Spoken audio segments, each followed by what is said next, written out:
നമസ്കാരം. ഞാൻ ദിനേശ് സൗവർണിക. നമ്മളെ കുറേ ആയിട്ടോ നിങ്ങളെ കണ്ടിട്ടും നിങ്ങൾക്ക് വേണ്ടി വീഡിയോ ചെയ്തിട്ടും. ഒരു ഹോസ്പിറ്റൽ കേസായിരുന്നു. അപ്പോൾ പിന്നെ കുറച്ച് ബുദ്ധിമുട്ട് വന്നപ്പോൾ ഏകദേശം ഒരു മാസത്തിലധികം ഈ ചെടി പരിപാലനത്തേക്കൊന്നും എത്താൻ പറ്റിയില്ല. അപ്പോൾ അതുകൊണ്ട് എന്താ ഉണ്ടായത് വെച്ചാൽ മഞ്ഞ് സമയമൊക്കെ അല്ലേ. ഈ മഞ്ഞ് സമയത്ത് ഒന്നാമത് ഇതിൻ്റെ ഡോർമൻസി പീരീഡ്, ഇലയൊക്കെ കുറേ കൊഴിയും, അതുപോലെ പ്രാണി ശല്യമൊക്കെ ഉണ്ടാവും. അതൊക്കെ ഉണ്ടായിരുന്നു. പിന്നെ ഇപ്പോൾ മഞ്ഞൊക്കെ കുറഞ്ഞ കാരണം ആ കേട് വന്ന ഇലകളെല്ലാം കൊഴിഞ്ഞു പോയി. രണ്ടാമതും തളിർപ്പ് വന്ന്, നമ്മളൊന്നും ചെയ്തിട്ടില്ല, തളിർപ്പ് വന്ന് തുടങ്ങി. പൂവ് മൊട്ടൊക്കെ വന്ന് റെഡിയായി തുടങ്ങുന്നുണ്ട്. എല്ലാ ചെടിയും മൊട്ട ആയിട്ടില്ല, എന്നാലും വലിയ ചെടികളിലൊക്കെ ഇപ്പോൾ ഇതിലൊക്കെ കണ്ടില്ലേ, പൂവൊക്കെ ആയി മൊട്ടൊക്കെ ആയി വന്നിട്ടുണ്ട്. അപ്പോൾ നമ്മൾ ഒരു മാസമായിട്ടുള്ള പരിപാലനം കുറഞ്ഞതിൻ്റെ ഒരു ഇത് ചെടികൾക്ക് ഉണ്ടായിരിക്കും. കാരണം എപ്പോഴും വന്ന് പരിപാലിക്കുമ്പോഴുള്ള ആ ഊർജ്ജസ്വത ചെടികൾക്കും ഉണ്ടാവില്ലല്ലോ. അപ്പോൾ നമുക്കും ആ ഊർജ്ജസ്വലത കുറച്ച് കുറഞ്ഞു പോയതുകൊണ്ടാണ് ഇങ്ങോട്ട് എത്താൻ പറ്റാതിരുന്നത്. വീഡിയോ കാണാതെ ഇപ്പോൾ കുറേ ആളുകൾ സ്ഥിരം അടീനിയം വീഡിയോ ചെയ്യുന്നത് കൊണ്ട് കുറേ ആളുകൾ വിളിച്ചു. വളരെ സന്തോഷം കേട്ടോ. നിങ്ങൾക്ക് ഇപ്പോഴും ഈ അടീനിയത്തിൻ്റെ വീഡിയോ കാണാൻ ആഗ്രഹമുള്ളത് കൊണ്ടും അതേപോലെ നമ്മളൊന്നും മറന്നിട്ടില്ല എന്നുള്ളത് കൊണ്ട് കുറേ ആളുകൾ വിളിച്ചതിൽ വളരെ സന്തോഷമുണ്ട്. പിന്നെ ഇപ്പൊ രണ്ടാമത് ഇത് ഇനി ഒന്ന് വളമൊക്കെ കൊടുത്ത് രണ്ടാമത് റെഡിയാക്കി ഇങ്ങനെ വന്നുകൊണ്ടിരിക്കണം. ഇപ്പൊ 2 ദിവസമായിട്ടുള്ളൂ നമ്മളിത് സ്റ്റാർട്ട് ചെയ്തിട്ട്. പഴയ വീഡിയോസ് ആയിരുന്നു ഇതേവരെ പോസ്റ്റ് ചെയ്തുകൊണ്ടിരുന്നത്. മുന്നേ എടുത്ത വീഡിയോസൊക്കെയാണ് പോസ്റ്റ് ചെയ്തുകൊണ്ടിരുന്നത്. അപ്പോൾ നിങ്ങൾക്ക് എല്ലാവർക്കും സുഖമാണെന്ന് കരുതുന്നു. നിങ്ങളുടെ അടീനിയം ചെടികളൊക്കെ നല്ല ഉഷാറായിട്ട് വളർന്നു നിൽക്കുന്നുണ്ടാവുമെന്ന് കരുതുന്നു.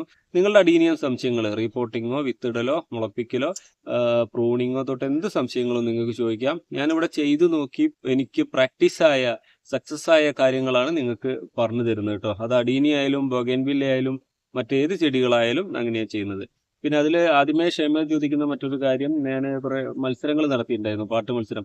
അതിൻ്റെ സമ്മാനങ്ങളൊക്കെ അയച്ച് കൊടുക്കാം എന്ന് പറഞ്ഞിട്ട് അത് സാധിച്ചിട്ടുണ്ടായിരുന്നില്ല. ഈ ഒരു മാസത്തെ ബുദ്ധിമുട്ട് കാരണം. ഒരു മാസമല്ല, 1.5 മാസത്തോളം ആ ബുദ്ധിമുട്ടുണ്ടായിരുന്നു. അപ്പോൾ ഇപ്പോഴാണ്, കഴിഞ്ഞ ദിവസമാണ് ഞാനത് എത്തിച്ചു കൊടുത്തത്. അയച്ചു കൊടുത്തു. ഒരാൾക്ക് കൂടി അയക്കാനിട്ട് 3 ആൾക്കാണ് സമ്മാനം കൊടുത്ത്.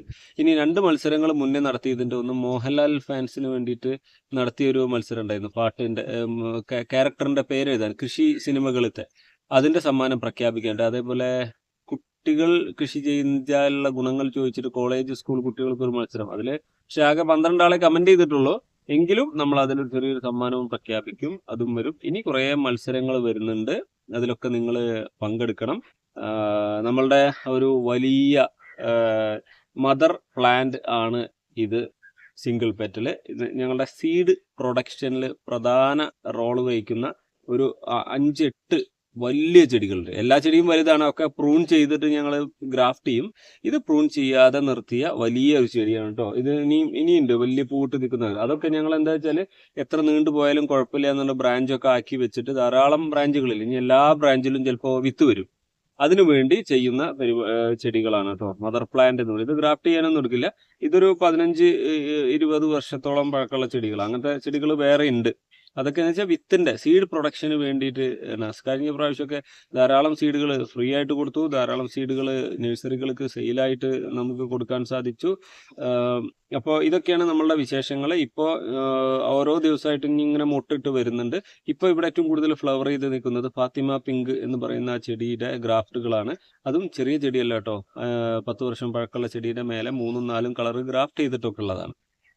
അപ്പോൾ ഞാൻ പിന്നെ അടീനിയാണ് ഇവിടെ ഏറ്റവും കൂടുതൽ ഉള്ളത് എന്നത് കൊണ്ട് തന്നെ എനിക്ക് ബുദ്ധിമുട്ട് വന്നപ്പോൾ ഞാൻ രക്ഷപ്പെട്ടത് അതുകൊണ്ട് തന്നെയാണ്. കാരണം മറ്റേതെങ്കിലും ചെടി ആയിരുന്നെങ്കിൽ ഒരു ദിവസത്തെ പരിപാലനം മുടങ്ങിയാൽ ആ ചെടി, ഇപ്പോൾ റോസാപ്പൂവാണെങ്കിലും മുല്ലപ്പൂവാണെങ്കിലും ഒക്കെ ഒരു ദിവസത്തെ പരിപാലനം മുടങ്ങിയാൽ അത് മുഴുവനും നശിച്ചു ഉണങ്ങിപ്പോവും. 1-2 ദിവസം കഴിയുമ്പോഴേക്കും കേടുവരാൻ തുടങ്ങും. ഇത് നമുക്ക് ഏകദേശം 1-1.5 മാസം കാര്യമായ പരിചരണം കൊടുക്കാൻ പറ്റാത്ത സാഹചര്യമായിട്ടും നല്ല രീതിയിൽ നിന്നു. അത് വളരെ സന്തോഷം. കാരണം അടീനിയത്തിന്റെ ഇതങ്ങനെയാണ്. അപ്പൊ നമ്മളെന്താ വെച്ചാൽ നമ്മളെപ്പോഴും മുൻകൂട്ടി വളങ്ങളും ഇതൊക്കെ കൃത്യം ഓരോന്നിനും കൊടുക്കും.